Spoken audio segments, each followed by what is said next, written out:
Let's go to James Maddison, a player that put smiles on a lot of Spurs fans' faces, considering they lost their lead talisman, Harry Kane. You can't help but think this is an insane steal, Tom, at £40 million. Prior coming to Spurs, 30 goals, contributed 24 assists across the past 3 Premier League seasons. So the only people, and I know you've definitely written about this, that come in comparison or more, Harry Kane, Mohamed Salah, Son Heung-min, Kevin De Bruyne, Bruno Fernandes, Ollie Watkins. Yet not many people were sort of asking for his signature this summer. Yeah, obviously hindsight's 2020. You can look back and say, well, where was everybody? But in terms of the data, I mean, just some really impressive stats just coming out in terms of how much he gets involved and how much he likes to kind of be the main man. I know he came out and said that. He's never shy. He's never shy. But yeah, I mean, only 2 players have taken more shots than him since he joined Leicester 5 years ago. So that's Harry Kane and Mo Salah. Only 2 players have created more chances than him since he joined Leicester 5 years ago. That's Trent Alexander-Arnold, Kevin De Bruyne. He's level with James Ward-Prowse for most goals outside the penalty area. He's always really involved, and we can look at kind of his importance in the build-up and how many sequences he's involved in. He's in top 10 again for that kind of thing. So just that final shot, that final pass, and also just being involved in those, multi-pass moves which end up in goals. Maddison is always there. So yeah, all of that, in addition to kind of his intelligent movement, his good forward passing and dribbling, he's really consistent, and you know what you're going to get from James Maddison. You're going to get output in some way, shape or form. Charlie, when you've lost such a key figure like Harry Kane, how amazing is it for Spurs to have found a midfielder that kind of takes that pressure of one player having to do everything. Now you've got a bit more balance, really. You've got someone who's a decent scorer, has got someone who can shoot from outside the box, has got someone who can also create, and his dribbling ability is pretty decent as well. Yeah, his dribbling ability is actually surprising. I didn't realise he was such a good dribbler. Obviously, watching him for Leicester, you're aware of his goal scoring, his assists, but he can do that. He can take the ball under pressure and move past people. He's been a really, really big signing. And I was saying before, I think he's sort of symbolic of this new Spurs team under Ange. He's got that swagger, he's got that confidence. And that also is something that Spurs really associate with those kind of players. So he's just slotted in perfectly.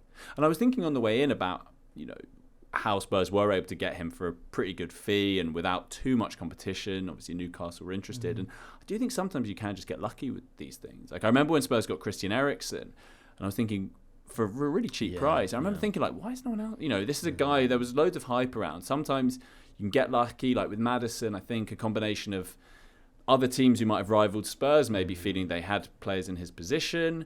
I think maybe there was a perception of him, I don't know, as not being as focused or as dedicated, which I think is wrong, by the way. But I think, that stuff with him getting dropped for England maybe had an outsized effect on how people perceive him.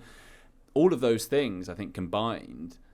But what a great result that was for Spurs, because, as you say, with Kane going, he is someone who he takes on some of that creative load, and in a leadership sense as well. Postecoglou, thinks in terms of like technical leaders as well. It's not just who's going to shout the loudest. And Maddison is absolutely that. You can see that with the other players. They look to him because he can just take the ball, drop a shoulder. The confidence he plays with, the swagger, it's really, really impressive. I always think about when people talk about, some players do take it to excess, but when people talk about people's personality, and actually as human beings, it's probably worth understanding how you get the best out of them. So Dennis Rodman, for instance, loved to party. When he was on field, part of one of the greatest basketball teams ever. Is there an idea that we just need to understand James Maddison better? He's not typical of what we'd want from our English players. Yeah, quite possibly. And I think as well, the sense from those who know Madison is that once he had kids, he really settled down. That kind of changed how he was.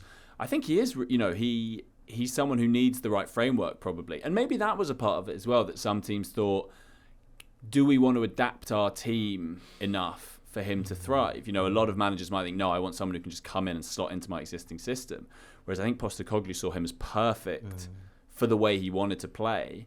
And he's given him this freedom. And what's really interesting was in that Bournemouth game, I was watching him closely, and he was everywhere. He was just, popping up in all these different positions. And I asked Ange afterwards, how much does he have that license, that freedom to do that? And he said, he does, but it's all within a framework. The skill of it is that it looks quite improvisational, but actually That's all very carefully mapped out and plotted. And I think that's one of the geniuses of Postecoglou and of what we're seeing at the moment. It can look very freeform, but it's really well thought out, and they work incredibly hard. They play with so much intensity, which again is quite deceptive because it looks quite like, one touch, a bit like freestyly, but it's really not. It's based on a huge amount of hard work and prep. If you like this video, click subscribe for more content like this. We'll be joined by the likes of David Ornstein, Matt Slater, Adam Crafton, Carl Anker, and plenty more through the season to bring you the inside track to the biggest stories in football.